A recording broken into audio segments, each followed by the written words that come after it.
Well, good afternoon, ladies and gentlemen. So we are ready to begin.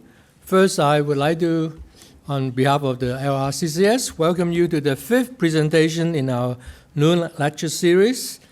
The complete series schedule, of course, is available outside on the table and also on the LRCCS website, and emails are also sent to you if you have registered your email address with us. So let me begin with a few announcements. On Saturday and Sunday, October 26, 27, the University Musical Society will present Cloud Gate Dance Theater of Taiwan at the Power Center.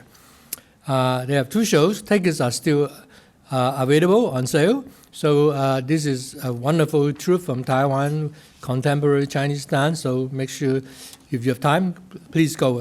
It's really wonderful. On Tuesday evening, October 29, in the MLB2 classroom of the Modern Language Building on West Washington Street, the CHOP, meaning China Ongoing Perspectives film series, will present a double feature called Up Down and a Filmless Festival. And the special features that we will have guest appearance by the director Wang Wo. He's really critically acclaimed screenwriter, film director, and producer. And our own Marcus Norris, UN Professor of Asian Cinema, will host this event. So it's free and all open to all, so please attend if you have time. The next presentation in the fall 2024 LRCCS Noon Lecture Series will take place next week, Tuesday, October 29th, and will be given by Sherry Pan, our own postdoctoral fellow, who will be speaking on, quote, From Court to Cloister, Buddhism and Eunuchs in Leiming, Beijing. Please note that her talk will take place in room 555 on the 5th floor of the Weiser Hall. There's a lot of fives there.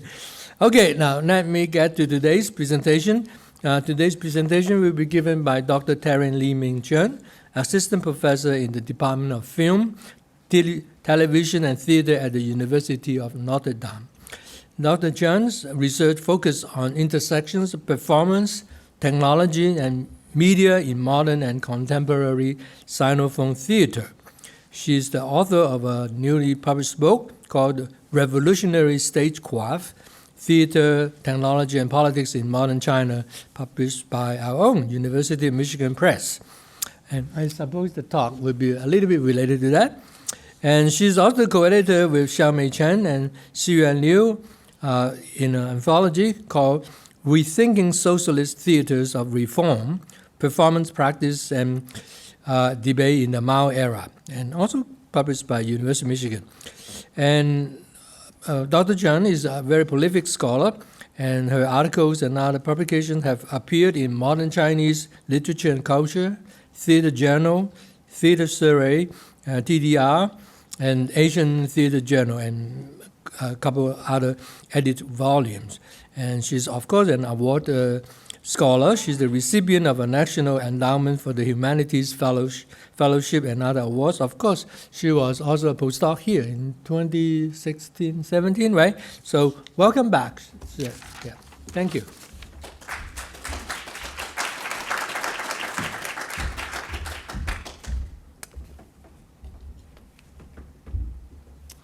I brought my water bottle from when I was a postdoc.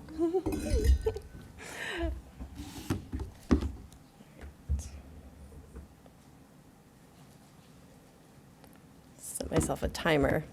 All right. So first of all, thank you all so much. Thank you to Joseph and the faculty, staff, and students at the LRCCS for inviting me back to discuss my new book, Revolutionary Stagecraft, Theater, Technology, and Politics in Modern China, which came out just this year and for which I completed a substantial amount of research while I was here as a postdoc in 2016 to 2017. So I'm very appreciative of the opportunity to return to Ann Arbor to share the results with this community.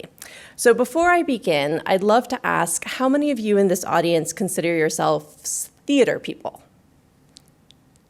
How many of you consider yourselves China studies people? Other forms of Asian studies people? Okay, great. That is very helpful. So I will try to provide a little bits of background as I go through, because this project very much sits at the intersection of my two disciplines, which are theater studies and Chinese studies. So on the whole, the book is an examination of how changes in the technological apparatus of the stage affected performance practice, theater theory, and the realization of political agendas in a range of case studies from Chinese theater of the late 1920s to the early 1980s. My overall argument in the book is that, first of all, stage technology, so by this I mean things like lighting units, control boards, fly systems, revolving stages, etc. These technologies, this apparatus, plays a pivotal role in the development of modern Chinese theater. And we must therefore expand our fundamental understanding of Chinese theater in a way that accounts for these material technologies, their perceived technical potential, how they were actually used by human agents, and the social, political, economic, and cultural forces that influenced all of the above.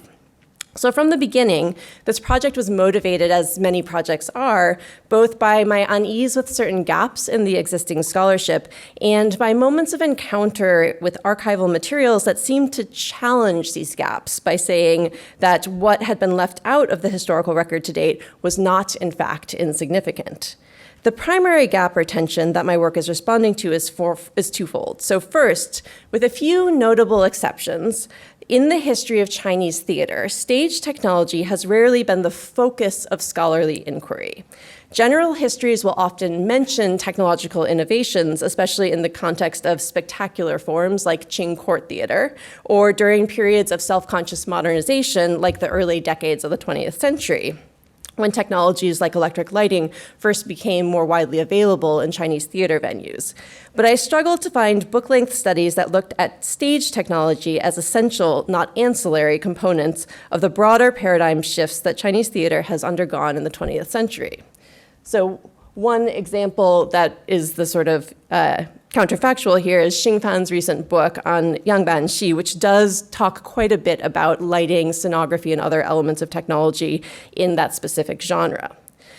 At the same time, if we look at European and North American scholarship on theoretical questions about how theater intersects with technology and media, Chinese theater is rarely, if ever, evoked as the case study that proves the broader point. Indeed, with few exceptions, non-Western theater in general is almost never treated in this way. The privilege of synecdoche, of the particular representing the whole of theater, belongs almost exclusively to European and US forms. Take this recent book, for example, by W.B. Worthen on Shakespeare and technicity, which, for the record, I actually quite like and quote in my introduction.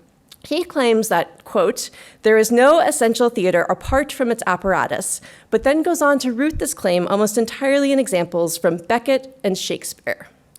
The problem with this, of course, is certainly not Beckett or Shakespeare per se. It's that English language scholarship continually refuses to build theoretical claims about how theater, technology, and media intersect on non-Western theater, which reinforces associations of Western culture with modernity and modernization and non-Western cultures with pre-modern and the primitive, which is certainly not a perspective that I advocate. So the book has two major goals. First of all, to establish the importance of theatrical technology to the development of modern Chinese theater, and second of all, to demonstrate a method of thinking theater through technicity that builds on Chinese case studies but can be applied to cases from other cultures and national contexts.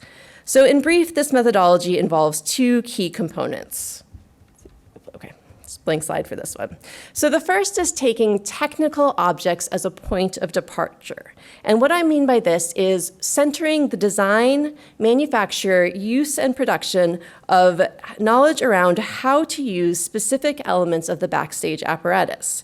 And in this, I'm interested in how things like lighting units are used, but also what Chinese theater makers in a given time and place saw to be the potential uses of the object, whether that is artistic or perhaps political, galvanizing an audience, for example, by using a particular color of lighting.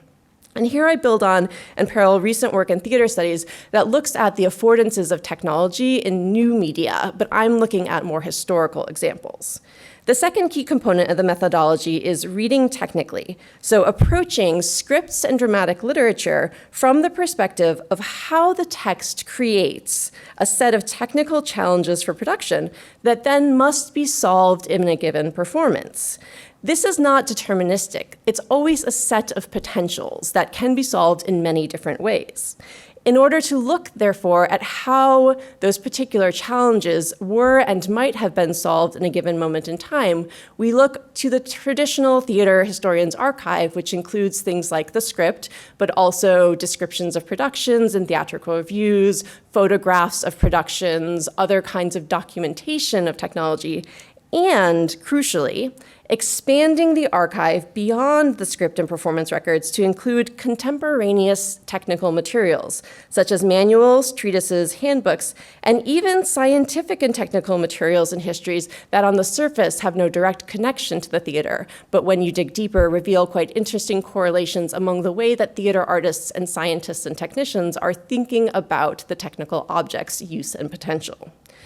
Both of the book's core interventions, then, into the historiography of modern Chinese theater and the theorization of the interrelationship between theater and technology are rooted in a fundamental rethinking of what types of materials can and should be used to shed light on the making of theater in the modern world. In each of my chapters, I bring together specific works of theater that connect both to significant uses or innovations in stage technology and also to how this stage technology sheds light on broader material changes in and debates around technology and technological development more generally. Now, in order to illustrate this methodology and the intervention of the books, I'd like to dive into one of the core case studies from the middle of the book and then come back to some general threads that weave throughout the project. This case study is taken from my third chapter, Socialist Utopian Special Effects, and centers on a play entitled Fantasia of the Ming Tomb's Reservoir, which was written by playwright Tian Han and first staged by the China Youth Arts Theater in 1958.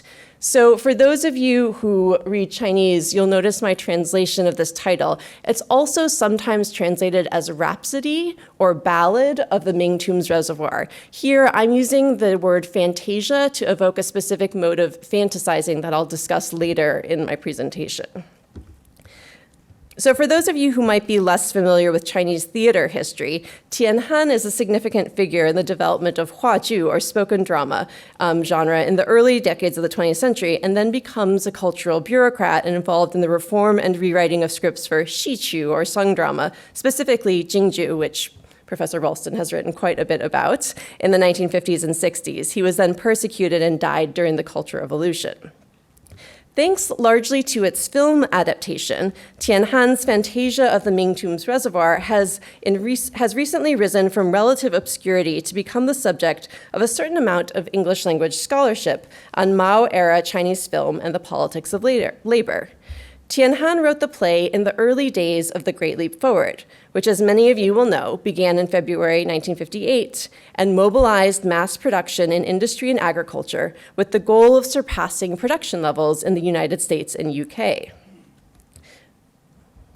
One of the most popular slogans of the time was more, faster, better, cheaper, and this maxim applied even to the theater world. In fact, not only did Tian Han write Fantasia during the Great Leap, he wrote it explicitly as part of a movement within the theater world to apply the more, faster, better, cheaper mandate to the production of theater, with theater troupes and individuals pledging to write and stage more plays than ever before.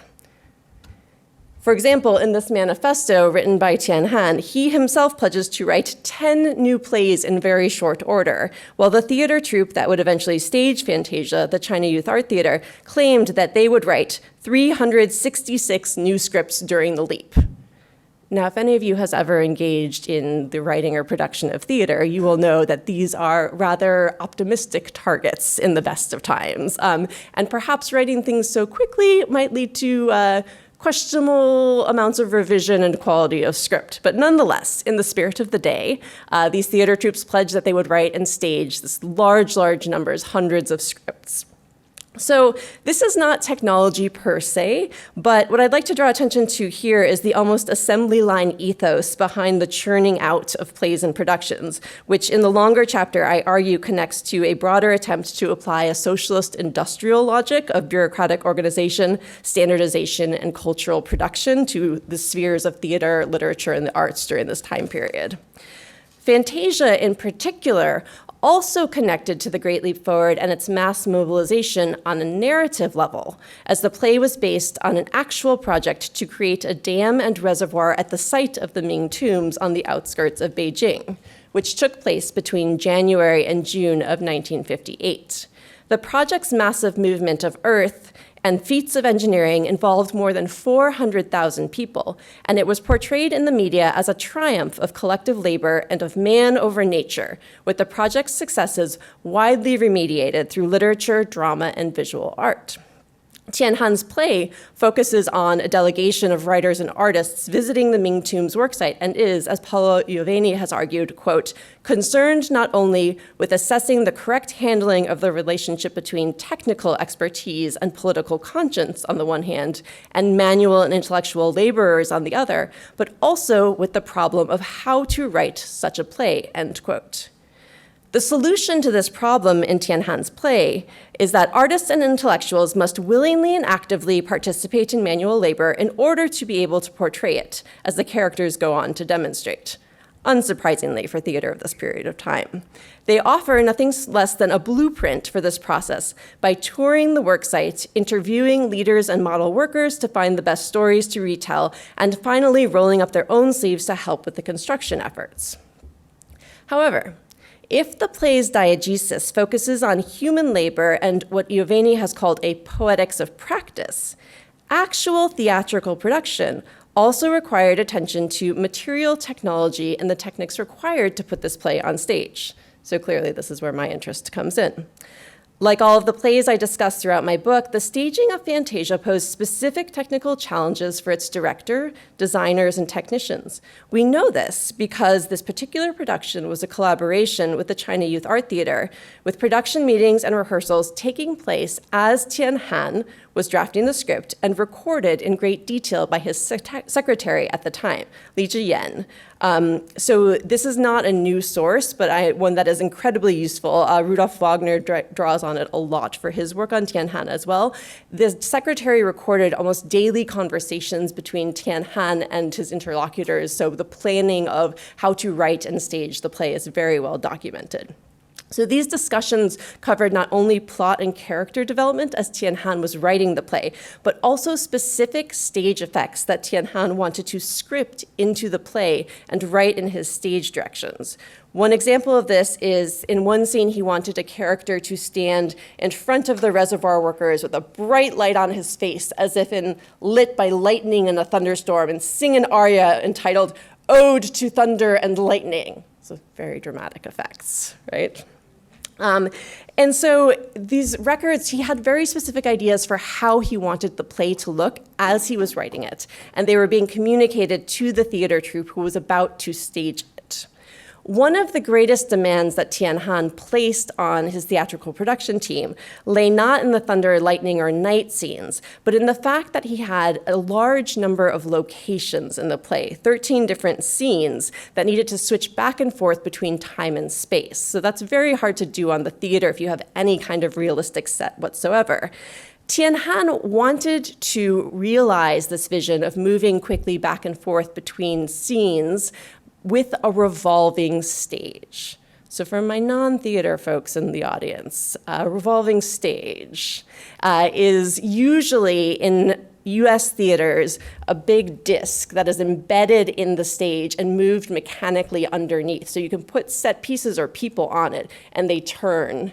The problem was that in 1958, there were not very many theater venues in Beijing that had a mechanized revolving stage installed already. Tianhan had been able to use one of them for his play Guanhanqing in April of 1958 at the Capitol Theater, but that was not the planned location for Fantasia. When he raised the issue of the revolving stage with China Youth Art Theater, he knew from their responses that that theater troupe did not have access to a theater for this particular production that had a revolving stage. And in fact, the plan was to stage the production at an outdoor theater venue in Sun Yat-sen Park in Beijing and then tour it to the actual construction site at the Mingtombs Reservoir to do the play for the workers there. These realities did not deter our intrepid playwright. He wrote the play as he envisioned it, including very quick blackout changes and a reference to the stage, quote, turning or zhuan dao, the play's final act.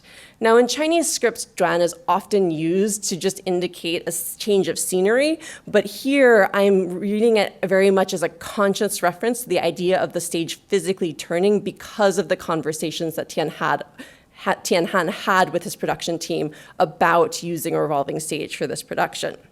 So in the face of this insistent demand for turning quick changes, the China Youth Art Theater scenographic team might have, for example, searched for an alternative venue to do the show, or for ways of bringing a mechanized revolving stage into the spaces that they were planning to use for their production.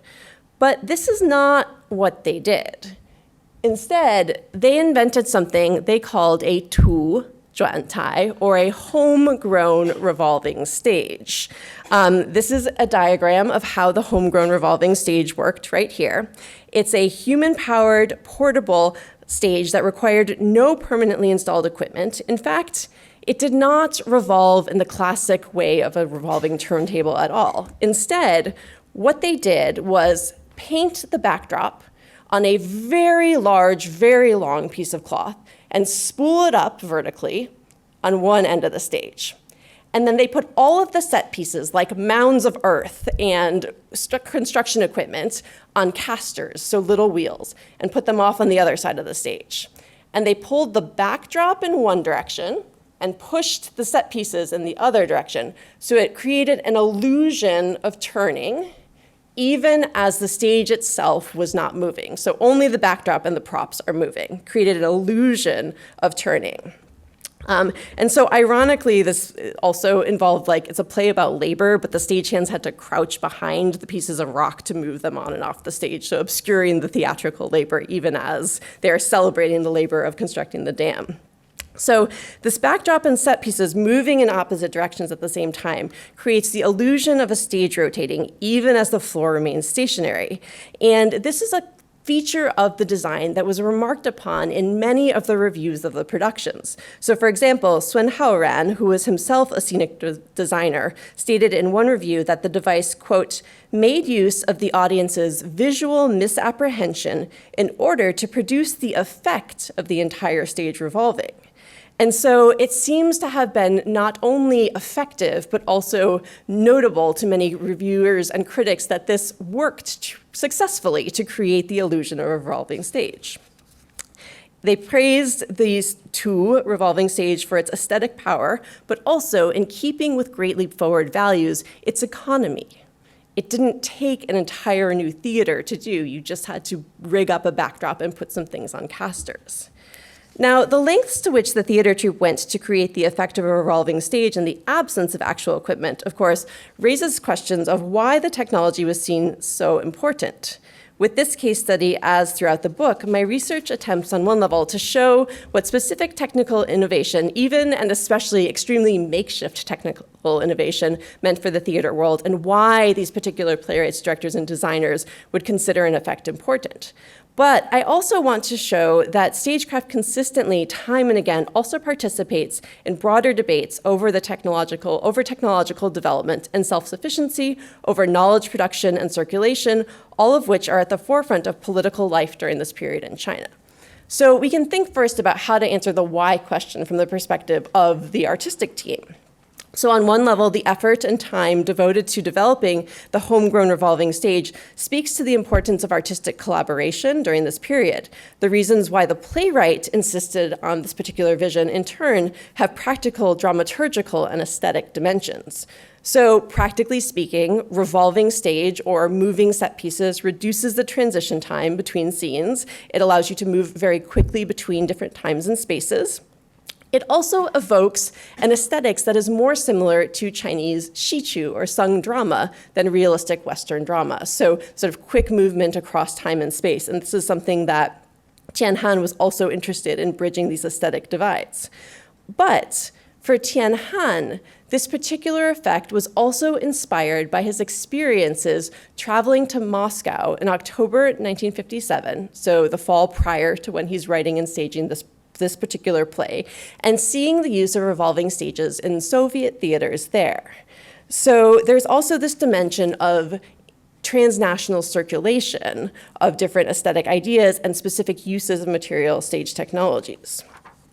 Furthermore, if we look at this particular diagram and we zoom out to how I found it, where I found it, this particular diagram was also published in an article describing the mechanism for the homegrown revolving stage in a journal called Chinese Theater, 中国戏剧, shortly after the premiere of the Fantasia. And it's framed as particularly in the interest of, quote, exchanging experience, and it describes how to make the device work in order to be used and improved on by other theater troupes. So the framing and publication are significant not only as sources for me, the theater historian, but also because they create a clear line of connection to broader processes of technical theater knowledge production, and indeed broader processes of knowledge production in general that were at a high point in the 1950s and 1960s. So here we're zooming back out and contextualizing the specific theater innovation within the broader context of the circulation of theater technical knowledge, and then we'll talk more about science and technology knowledge in general.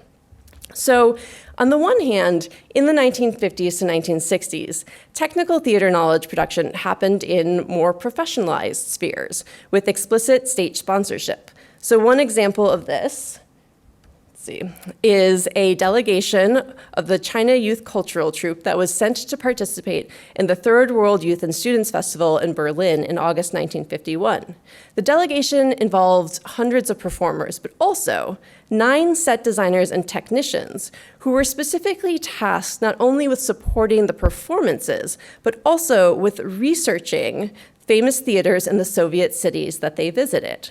Upon their return, 2 members of this delegation, Li Chang and Qi Mudong, compiled a record of their experiences and many of the materials they collected on the tour in a 1954 volume entitled Theater and Stage Technologies. And inside this volume, we find photographs, diagrams, and detailed descriptions of stage machinery and set construction techniques, lighting units, and how to use them. The afterword notes that the book was specifically meant to transmit foreign expertise to professional theater troupes throughout China. At the same time, the relative simplicity of the Tu revolving stage makes it formally more close to another genre of technical publications from this period, how-to guides that were printed by state-sponsored publishing houses, but directed at more amateur and general audiences.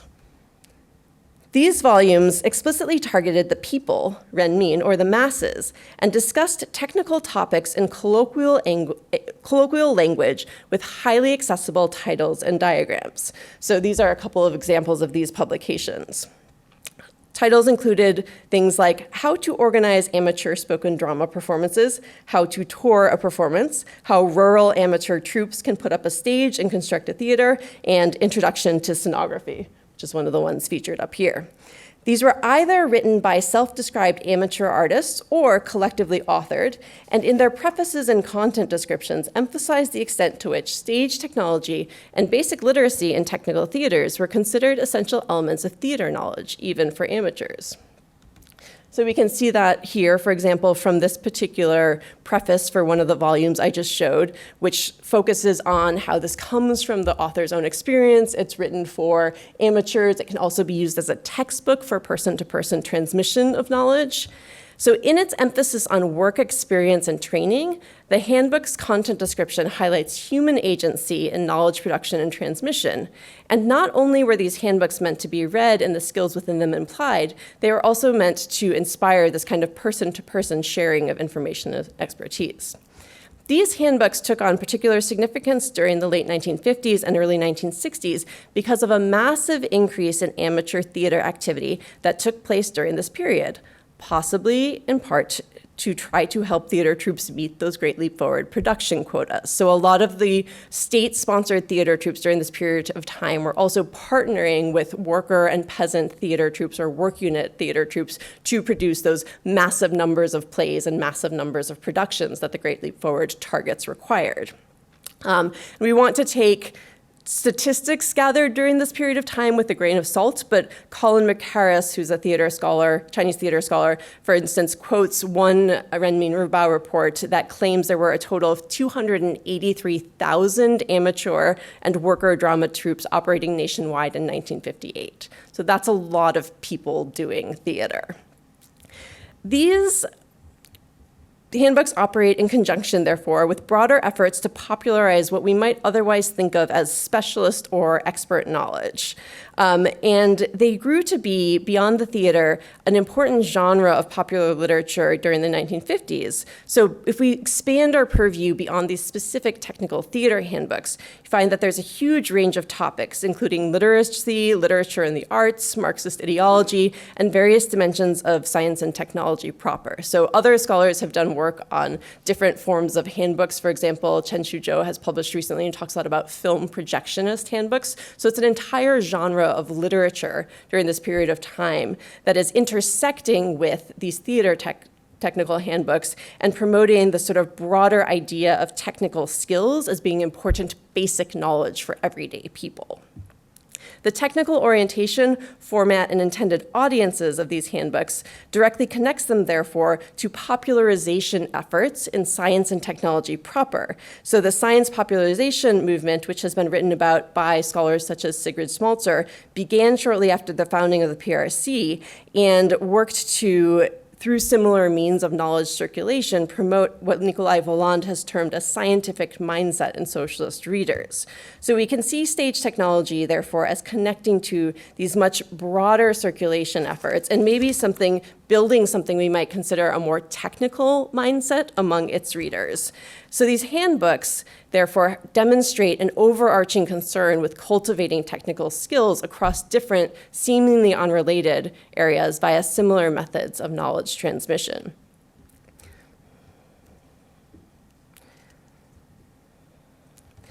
The homegrown revolving stage and this larger genre of how-to guides also reflects larger tensions between expertise and popular knowledge that rose to the fore under socialist construction.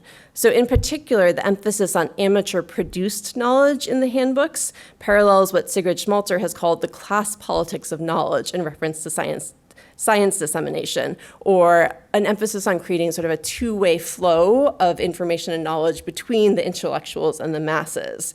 And so in the case of the two, or the homegrown revolving stage, as in the case of scientific expertise, we find a tension between concepts like red and expert, Hong and Juan, and also foreign and Chinese expertise. So this is something, again, that is discussed in the materials. The theater artists who are creating these technical documents are also meditating on this problem of where is the information coming from, who are we drawing on for both the material technology and also our ideas of how to use them.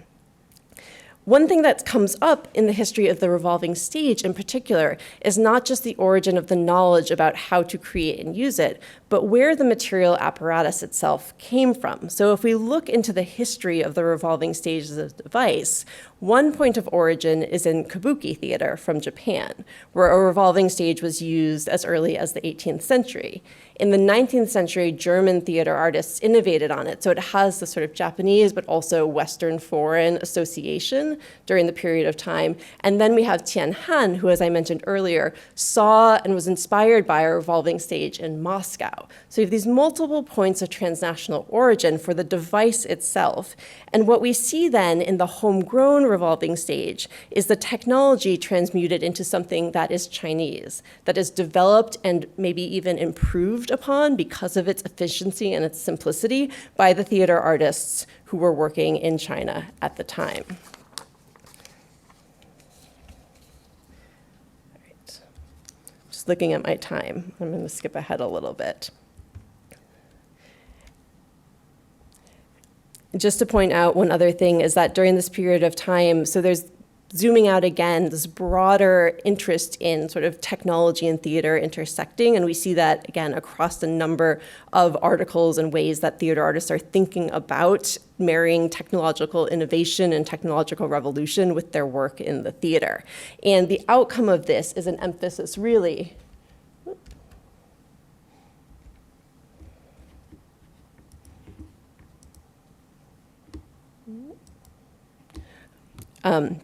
results in an emphasis really on trying to move away from that foreign expertise and root it in more homegrown, self-sufficient ideas of producing both the materials itself and also the knowledge of how to use them. So to conclude, I want to take about 5 more minutes to talk about one final ideological level on which the revolving stage, the homegrown revolving stage, is working, which points to some of the broader implications of this particular case study. So one of the things beyond the actual use of sort of homegrown knowledge to create a stage apparatus that would fulfill the visions of the playwright and connect it to these broader conversations about who produces material technologies and the knowledge to use them.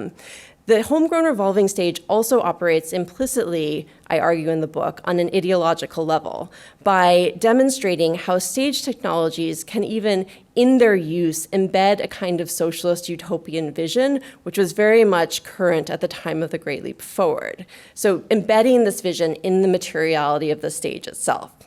We'll explain what I mean by this. So key to this, I mentioned before the sheer number of scenes in Fantasia.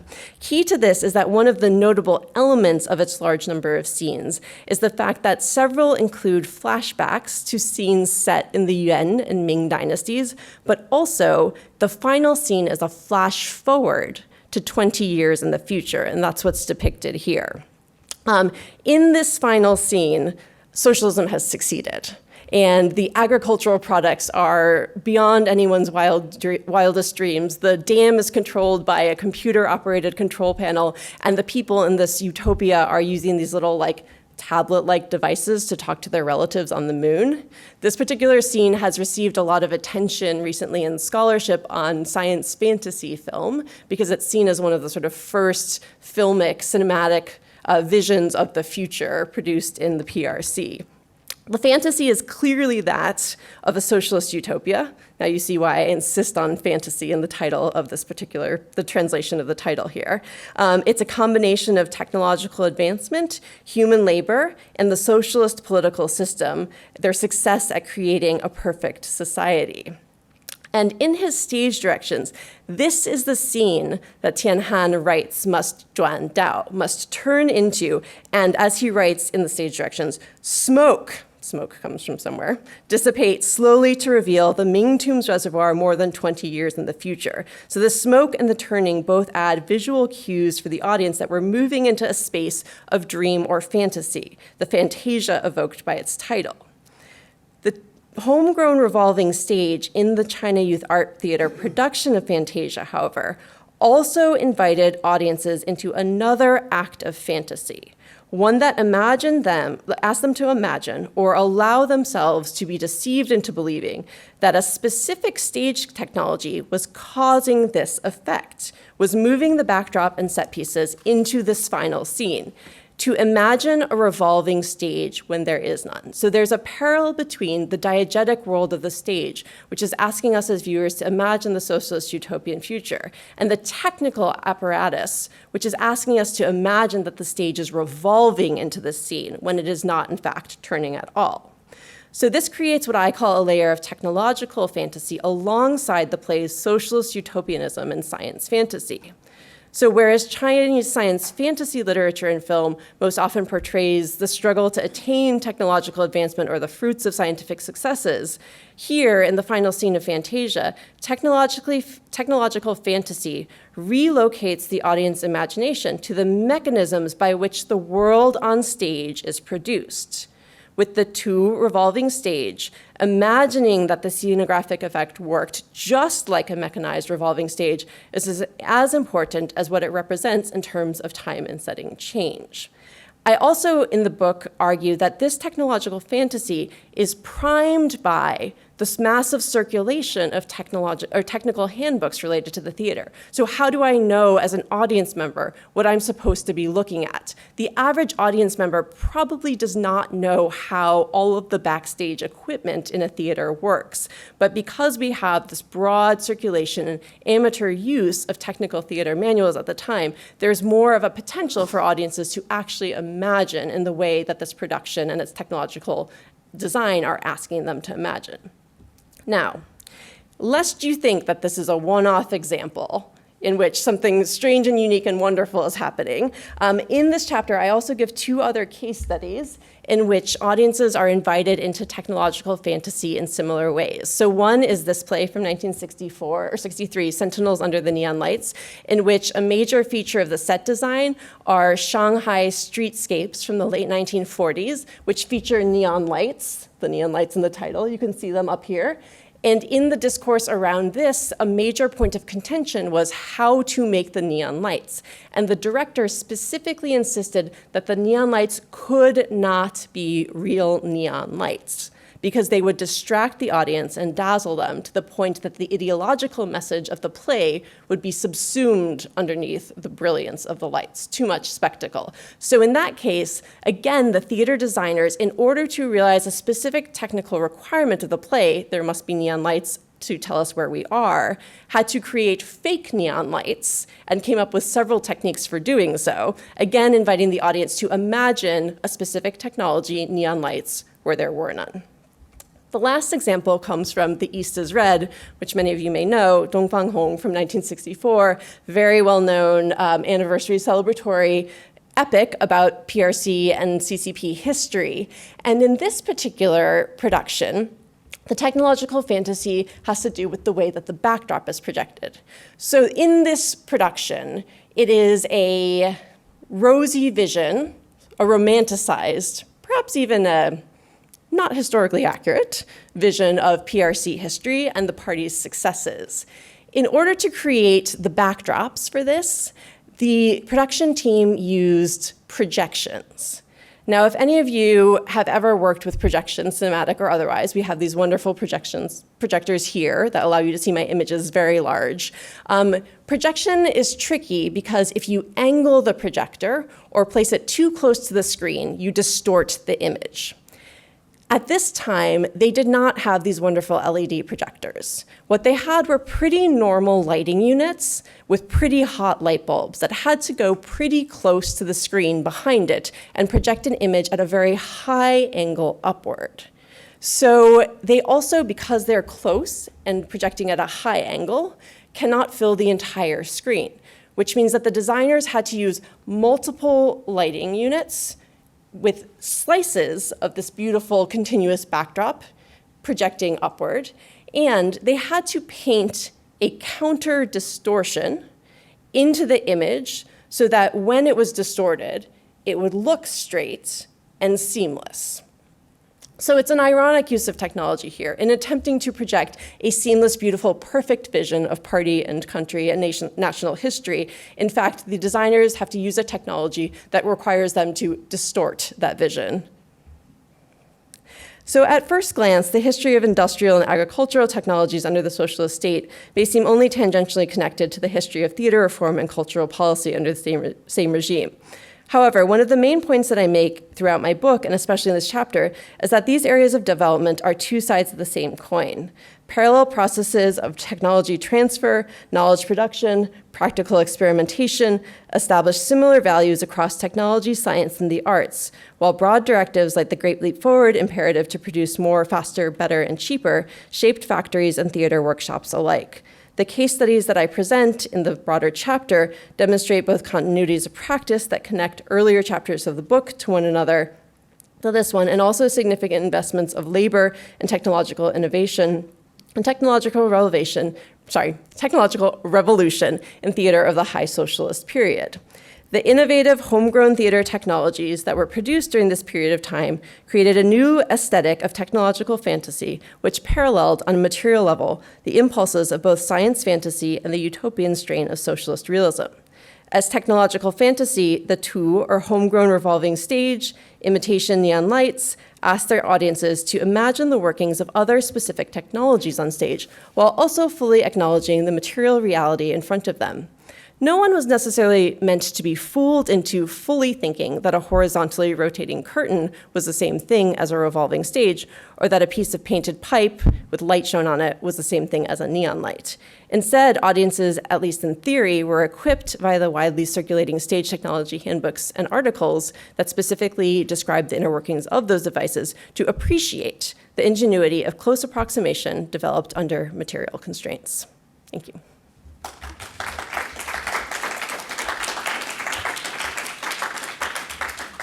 The book is open access, which is why I put a QR code. So if you're interested, please feel free to check it out for free with no obligation to purchase it whatsoever.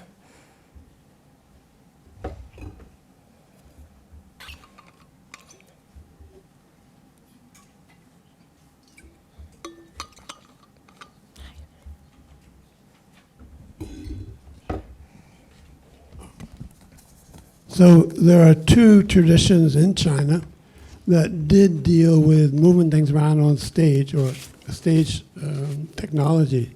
One would be the palace, and one would be Shanghai, Jingju, for instance. And both would be in pretty bad odor by the time Tianhan was working, for instance. And so was there any, the Shanghai theater, Shanghai serial plays and so forth, were tolerated to a certain extent in the 50s, but not much. They were considered to be very bad, right? And then palace theater, probably even worse. But anyway, was there attempts to get away from that? Is this two idea? Another way to get away from palace, right? More recently, we'd use bantu, I would think, rather than tu, right? Which has negative connotations. Bantu would not. But anyway, how was this talked about, these two traditions? Can we steal from them or not? There's a lot of written material in the palace that could have been used. Production books, basically, right? Yeah, so to my knowledge, Tianhan and his collaborators were not explicitly drawing on palace theater or Wenmingxi. They would never say. So I don't know, but not to my knowledge. For Tianhan, the connection to Jingju is important. So one of his projects during the late 50s was absolutely to try to use technology that was more closely associated with Soviet theater in order to produce effects that would appeal to audiences who were more familiar with Jingju's style performance. So Guanhanqing also has a large number of different scenes in it, and of course it's a huaju about Yuan Zaju playwright, so it has that connection as well. So I think for him, with these huaju plays in the 50s, the connection was more about aesthetics and trying to create an aesthetic connection rather than a specific borrowing of technologies, to my knowledge. For him, the more proximate example were the Moscow theaters, and he was there very much saying, in Moscow, they are very much concerned about scientific modernization, and this is reflected even in the theater, which is using these highly modern devices. And modern becomes a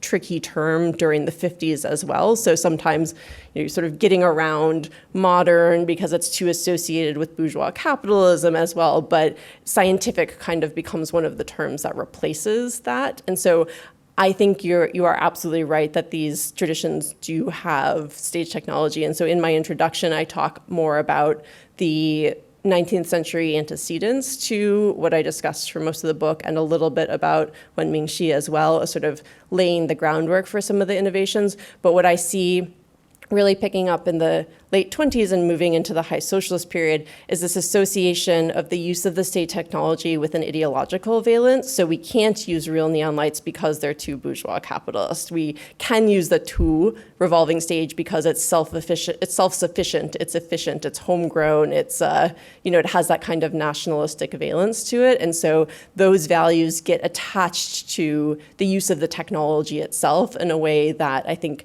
mirrors what's happening in the plays, but we tend to pay more attention to the world of the plays than to the way that it's materialized. So part of the negative aspect of Shanghai theater was that the stage designer called Chun. Yeah. They had this technique and then they wrote a play for it. Yes, which is, in this case, the playwright is calling the shots a bit more, I think. And to the bend to versus to, at this moment in time, to is not negatively valenced. It's very positive.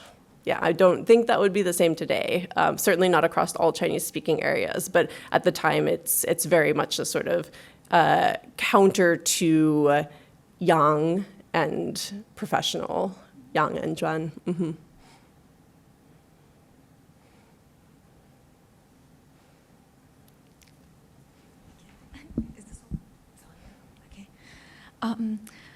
So the ideology behind producing and circulating these manuals, it was very interesting to me. Spreading knowledge about the technique behind these like marvelous productions with everybody so that they can appreciate the ingenuity and how it is produced. And this ran out of battery. I can just like shout. I think if you just... Okay. At the same time, you can also argue that that kind of undermines the magic of the fantasy, right?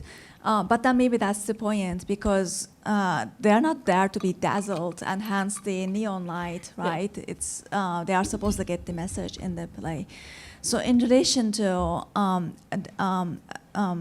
this drive to make these productions cheaper through just like resourcefulness and just spreading this knowledge with amateur troops and audience, would you also say that maybe there is like a blurring of the line between the amateur and the professional during this period? It becomes, okay.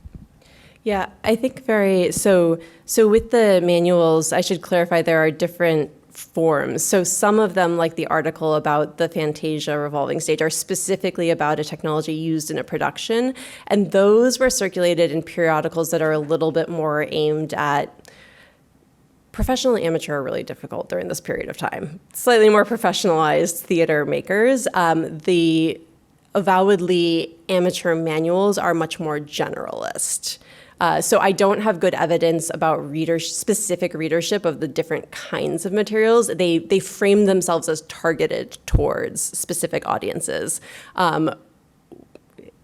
Audience studies are very difficult. How many people actually read them of the intended audience is something that I hope somebody will pick up and research more, because I was not able to satisfactorily resolve that. So they were printed in large numbers, which suggests large readerships, but can't be 100% sure. And then absolutely, so the blurring of the line between professional and amateur is intentional, I think, because of the ideological associations with professionalism and expert knowledge at this period of time. And that's something we see also in studies of science and technology, histories of science and technology from this period, the sort of popularization, people's science. Also, in some of the worst mistakes of the Great Leap Forward, the idea that you can create indigenous iron, tutie, same word, tu, in your backyard furnace. Like there are some negative results of emphasizing this sort of non-expert technical engagement. In the theater, I think it was less disastrous because for the most part, if your revolving stage breaks a little bit, it's probably okay.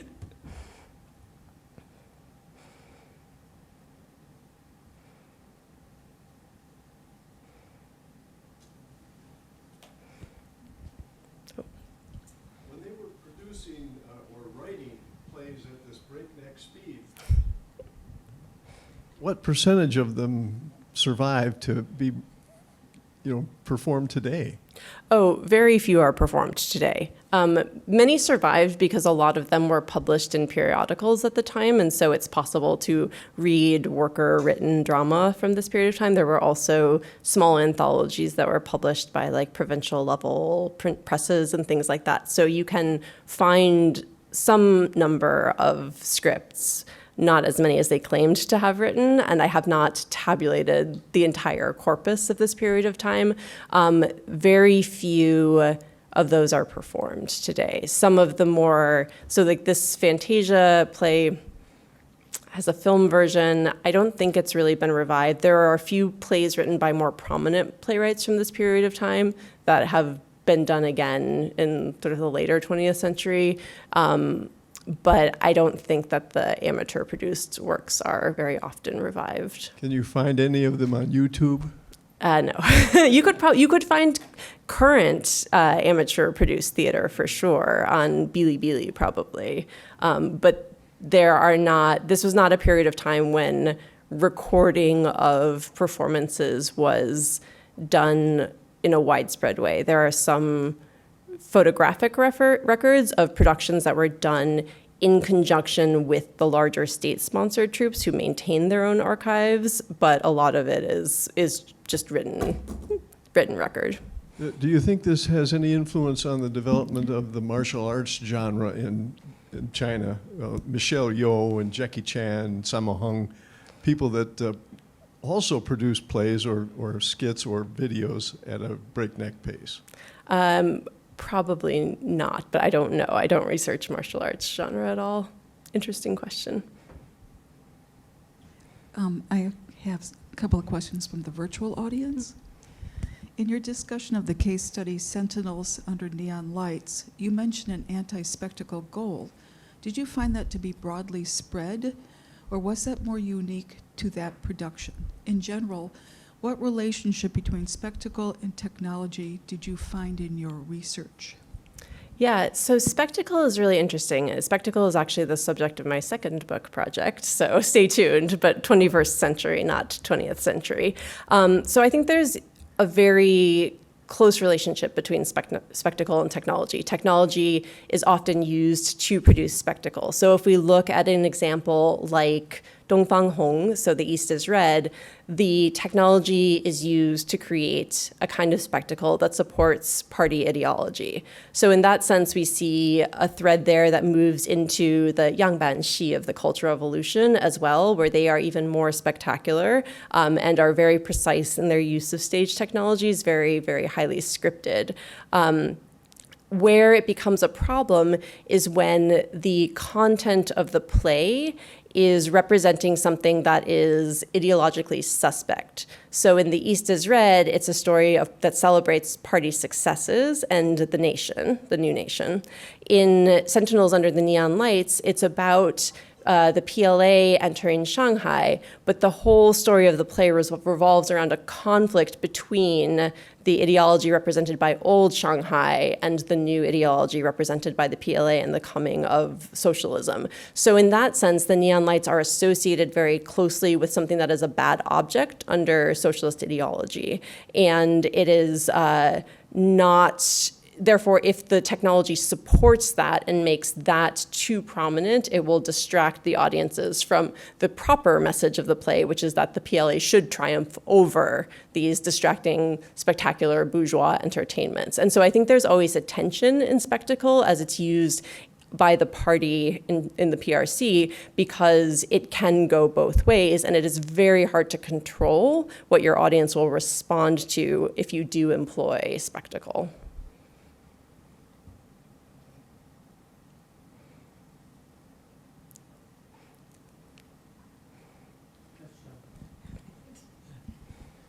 Thank you. That's very fascinating. I just want, I know this is too big a topic. Can you say a few things about the music and dance and the acting? In which play? I mean, in whichever play. I just want to know how they were actually performed. Yeah, so Fantasia and Sentinels are both spoken dramas, so there's really not music and dance involved in the worlds of those plays. Dongfanghong is a song and dance epic, so I'm sure you're familiar with that. So it's quite spectacular in its performance style as well. So one of the things that the technologies are supporting during this period of time, or contending with, I guess, is also questions over which style of performance is going to be the most appropriate for the new nation, for the sort of high socialist period.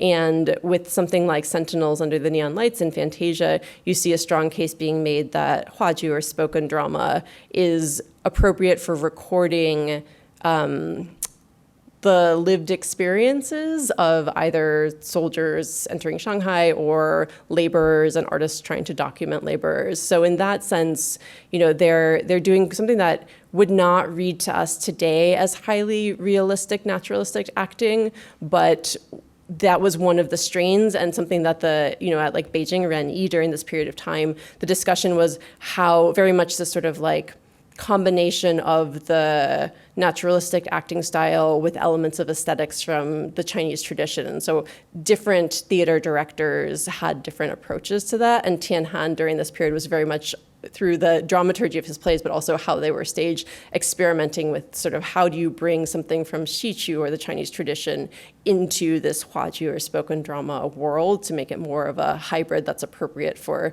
being nationalistic, but also moving away from the negative side of the feudal tradition. So I think it's like a highly contested thing. I don't research acting as much, so I don't know in many of these cases what exactly each actor who performed the roles, like how they approached their given production.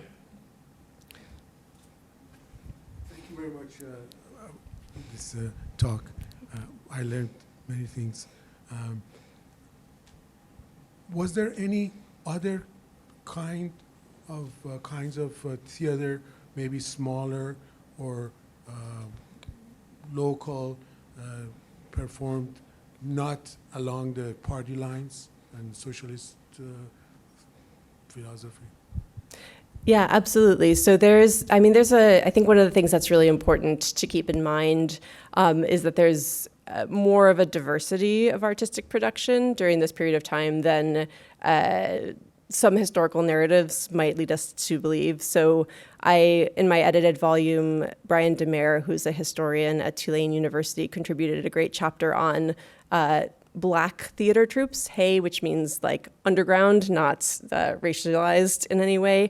And so that's a sort of story of how theater troupes continued to perform plays that were very appealing to audiences and did not necessarily toe the ideological line, primarily because they wanted to survive doing theater as their work. They were performers, and doing these performances fed their troupe. And so there was a certain amount, it's not active resistance exactly, but it's certainly continuing to do forms that maybe were not the most ideologically correct at the time. And there's a lot of amateur production, some of which is documented, some of which goes undocumented. So with that much theater going on, one can assume that it's not all the East is red.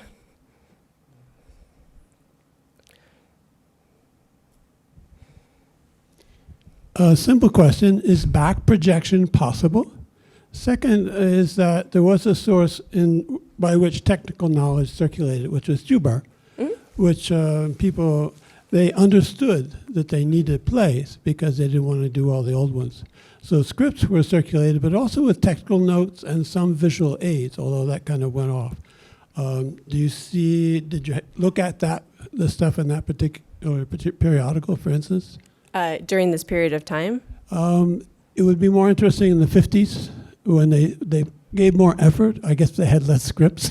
Yeah. And they included more visual material and also technical notes for productions. Yes, so I used Juben a lot as a source. This Fantasia was published in Juben, so that probably accounts for why it has relatively extensive stage directions in it. And theater periodicals were one major source for this chapter in general, so not just the plays. And a major part of my methodology is reading the play scripts with close attention to the stage directions and trying to extrapolate from that what the technical requirements. So, for a play like Fantasia, turning into the future with smoke when that is specified in a stage direction, no one is required to do that in a realist way, and you do not have to do it with a revolving stage. There's a lot of room in that stage direction for playing with more realistic or less realistic realizations on stage, but the playwright did write and publish that specific stage direction. So the methodology that I use is to read scripts, stage directions to say, so what are some of the ways that this might have been realized at the time, given things like what technical manuals are saying were current practices, and also how was it actually realized in certain productions for which we have other written records. So the homegrown revolving stage diagrams are published. That one was Zhongguo Xiju, but around the time that the production was done by somebody who worked on the production. So we know for that is how the effect was done for that particular production of the show. There's another article, and I can't remember which periodical it was in, about another way of doing a tu zhuantai that's different from that one. So this sort of very much the periodicals were involved in circulation. And one of the broader arguments in the book is that from the 1930s on, playwrights are very aware of the technical potentials of the stage and carefully script their stage directions to try to direct the use of the effects. It doesn't always work, but you can see that really from like the Cao Yu era on, very detailed stage directions that if taken at face value have very specific implications for what needs to be on stage. And then of course the question is, well, did the production team actually do that or not in a given case? And what was the first part of the question?